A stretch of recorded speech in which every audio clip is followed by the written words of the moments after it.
Boa noite, pessoal. Continuando aí, vamos trabalhar agora com limite e continuidade de funções de várias variáveis, hein? O limite e a continuidade de funções de várias variáveis não vai mudar o princípio, não vai ter alteração do princípio que já foi estudado lá em limite e continuidade de funções de uma variável no cálculo 1, tá certo? Alguns conceitos novos são inseridos no contexto, né? O primeiro eu usava desde a definição de limite de uma variável, né? Bola aberta, quando nós estamos trabalhando com funções de uma variável, a bola aberta vai ser o intervalo aberto, né? E o raio da bola aberta vai ser não ter um ponto que vai estar no centro, então nós vamos ter ela aberta, que são a proximidade daquele ponto. Quando nós trabalhamos no R2, essa bola aberta vai ser uma circunferência aberta, pontilhada. E quando for no R3, vai ser uma esfera também pontilhada. A partir do R3, no R4, no R5, no R6, nós não temos uma visão do que seja uma visão gráfica do que seja essa bola aberta. Mas a bola aberta, por definição, é o quê? É o conjunto de todos os pontos que estão a distância de P0 menor do que o raio. Aí, certo? O ponto interior é aqueles pontos que estão no interior do domínio, no interior desta bola aberta. O ponto exterior é aquele ponto que está fora dessa bola aberta, tá certo? Ponto de fronteira é aqueles pontos que delimita esta bola aberta, ou o próprio domínio, que se ele for restrito, né? Aí nós temos esse ponto de fronteira, geralmente, como a bola é aberta, ele não pertence à bola, então aí só vai limitar essa bola. E nós temos ainda a definição de domínio convexo, né? Que são aqueles domínios que nós podemos pegar dois pontos quaisquer dele e ligar eles através de segmento de reta, quer dizer que ele não tem uma interrupção, né? Se tiver um ponto aqui, outro aqui, você não tem como ligar eles. Então, todos esses domínios que podem ser ligados por segmento de reta são chamados de domínio conexo, né? E o ponto que pode pertencer ou não à bola aberta ou ao domínio da função, mas, no entanto, a definição de ponto de acumulação, ele é um ponto que qualquer bola aberta que você traçar de centro neste ponto, nós vamos ter domínio, tá certo? Ou nós podemos pegar pontos do domínio e aproximar desse P de modo que ele pode ficar tão próximo quando nós queremos. Então, isso aí é o chamado de ponto de acumulação, tá certo?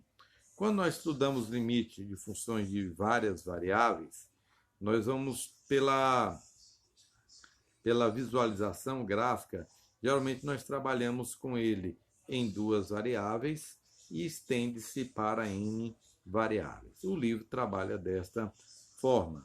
Então, nós vamos para a parte é o limite de uma função de duas variáveis. Nós temos duas formas de escrever esse limite, ó. Limite de f de x, y, quando y tende a x0 e y0, ou o limite de f de x, y, quando x tende a x0, y tende a y0. Todos eles é iguais a L. Aí nós vamos ter aquela definição que x0 e y0 é aquele dito ponto de acumulação, aquele ponto que você vai aproximar o valor de x. Só que aqui, como nós estamos trabalhando no plano, existe uma infinidade de maneiras de você aproximar desse ponto x0 e y0. Então, nesse ponto aqui, cai aquele conceito de limites laterais, à direita e à esquerda, que nem na função de uma variável, porque nós podemos aproximar de um ponto de acumulação x0 de infinitas maneiras. Nós podemos traçar infinitas funções do plano que passa por este valor. Então, neste momento aqui, nós temos uma maneira de provar que o limite de uma função é realmente L usando a definição, mesma definição que nós vimos. Para todo epsilon maior que zero, para toda aproximação aqui de L maior que zero, vai existir um delta, que vai ser o raio da bola aberta aqui no domínio, de forma que qualquer ponto que pertence a esta bola aberta de centro em x0, y0 e raio delta, implicar que a imagem dele está nesse intervalo aqui, ó, que nós vamos ter de raio epsilon, tá certo? Aí escrito tá aí, ó, para todo epsilon maior que zero, existe um delta maior que zero, tal que zero menor do que módulo de x de zero, que é menor do que delta. Esse módulo de xy menos x0, y0, nada mais é do que a distância de um ponto qualquer até o ponto de acumulação x0, y0, tá certo? Implica que f de xy menos L é menor do que delta, epsilon, tá certo? Então, nesse momento aqui, ó, eu, para me verificar, nós não vamos calcular os limites laterais. No entanto, existe uma prática aqui, na casa do limite, que é calcular, verificar se o limite... Aqui nós não podemos afirmar que o limite é L pegando os caminhos diferentes e se ele for dar o mesmo resultado. Que nem nós poderíamos fazer isso lá na função. Encontre o limite à direita e o limite à esquerda, se eles forem iguais, o limite no ponto existe é igual àquele valor. No caso aqui, nós podemos utilizar esse caminho para que não é aquele valor que estão afirmando. Aí para isso você faz o quê? Você te toma duas funções que passam no ponto diferente, e se os limites delas forem diferentes, então automaticamente o limite no ponto não existe. Tá entendendo? Então ele sai para provar que não é, ele não sai para provar que é. Tem bastante exercício no livro utilizando essa definição. Aqui nós vamos ter as propriedades, se vocês forem ver, é as mesmas propriedades lá do limite de uma função, de uma variável, tá certo? Ax mais b, quando x tende a x0 e y tende a y0, é igual a x0 mais b. O limite da soma é a soma dos limites, limite da diferença, diferença dos limites. Limite de uma constante vezes uma função, a constante vezes o limite da função. Limite do produto, quociente do limite, desde que o limite, o denominador, seja diferente de zero. Limite de uma potência, de uma função potência, é a potência do limite.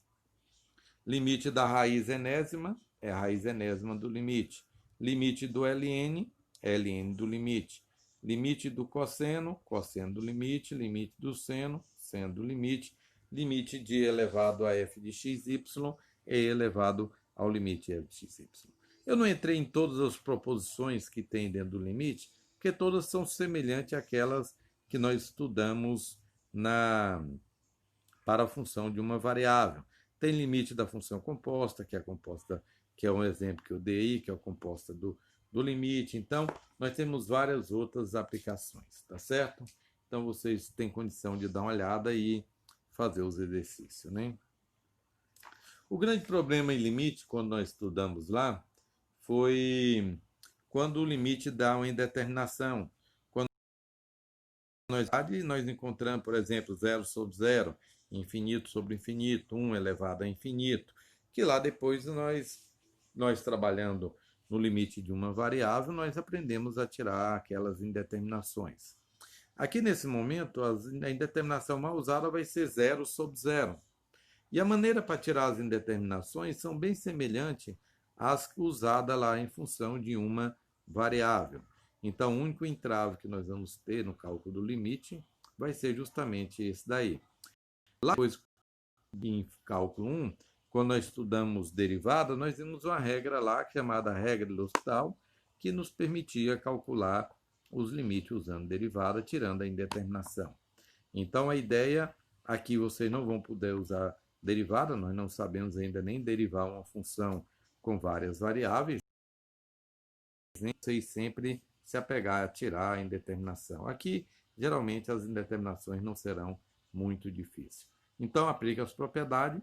Caso dê uma indeterminação, quer dizer que esse valor é um número real ou pode até mesmo não existir.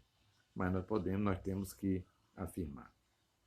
A definição de continuidade, tanto no limite de uma variável como de n variáveis, é a mesma.